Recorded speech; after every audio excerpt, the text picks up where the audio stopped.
All right, well, it's Tuesday night, and as you saw in the video from last night, we just finished taking it around the block, and well, let's see, was that last night, or maybe it was not before last that we did that, or it might have been 3 months ago. Honestly, I really can't remember, but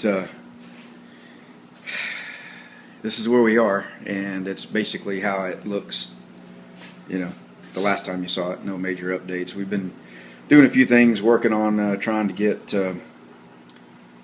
this little engine issue stumble straightened out. Got a boost gauge hooked up to it there, and a few things. So we've been kind of working on that. You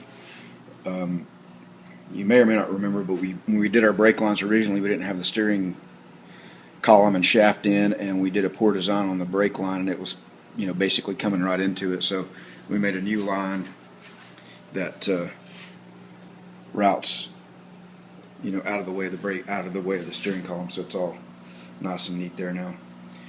We got a few parts in, and we got some chrome bullet mirrors here, and they've got, you can see there, they've got an LED turn signal. Obviously this one goes on the other side, but LED turn signal on it. And we tried to keep this thing non-riced out, but there is that riced up 2JZ motor in there. And then we kind of said, well, if we got that, we'll go with the LED tail lights in it, and but we wouldn't do any more. And then now we got these LED mirrors, and so that'll be it. That, just a few little subtle touches, and no more riced up stuff going on this classic Mustang here. So, well, there was this one thing too. Yeah, those are halo headlights made specifically for a 65 Mustang. So I guess from a light standpoint, we in the engine, we definitely got it riced out. You may have caught a glimpse of this, and probably some of you have seen it on videos and pictures before. So we went ahead and got this. It's been over at Pete's, and I traded him an old video camera for it a long time ago, and it's just been sitting over there. So we're going to get going on this and see what we can do about getting it up and running and getting it restored. I called a place today. I also talked to Just Hagen about the wheels, and these things are, as most everything on the bike is, in really bad shape. But the wheels, I'm going to send those off and have them straightened, and or possibly the outer wheel on this back one replaced.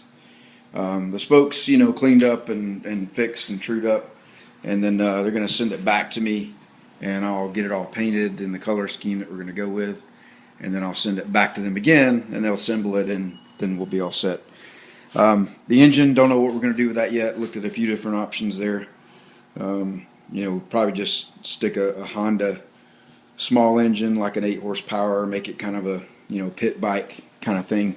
To try to do an original restoration on this would just be too much. So we're going to make it kind of cool, kind of fun. Keep as much of the original stuff on here as we can, and the stuff that we don't have, we're not going to go crazy locating it. This gas tank is rusted out, as you can see. So I found a few tanks online that are similar in configuration. The problem with every one I've seen is this line, like from here to here, is got some taper to it. It wants to continue to slope over, where this kind of comes out and then it's flat going back. So I'll keep looking and see if I can find a tank for that. And I could fix this tank, but I can't fix it without finishing it off with some body filler. And for what we have planned for the tank, it needs to be basically perfect in bare metal. So no body filler on it for the tank. So we're just going to try to find one that's as close to match to that as I can. So we'll be making some videos. I'm going to start tearing this down, and I'm going to take a lot of it, like the frame and things like that, and get it sandblasted. I got sandblasting stuff here, but it's a big mess, and we got this thing in here now, and I don't want to, even though it's got a nice tiny coat of dust on it. I know this is a no-no, but just to give you a little idea of what we're looking at there. So want to try to keep the dust and dirt and anything I've got to cut or grind on this, I'm going to take outside. It's nice weather here these days, and I'll work on it outside, and with the garage door closed for any serious cutting or grinding. And then we got wiring harness, we got mirrors, we got lights, so we got gauges for it, which I've shown a long time ago. So we're going to be working on that, and hopefully we'll be making a few more videos now. So apologize for the lack of videos, and hopefully we'll be back on track and be making a few. So alright, well, we'll probably make some more videos this week, just kind of showing you the teardown on this and any other cool surprises that we find, and any progress we make on this, we'll come back and show you that as well. Alright, thanks everybody. Alright, got a little work done. Seems like tearing something like this down would be pretty easy, but with rusted bolts and broken off clips and crap like that, it actually is kind of time consuming. But you can see we got the bike up on our bike lift here. I know this probably to most of you looks like an ordinary few 2x4s just kind of cobbled together, but in reality it's a period correct bike lift for this era of a bike.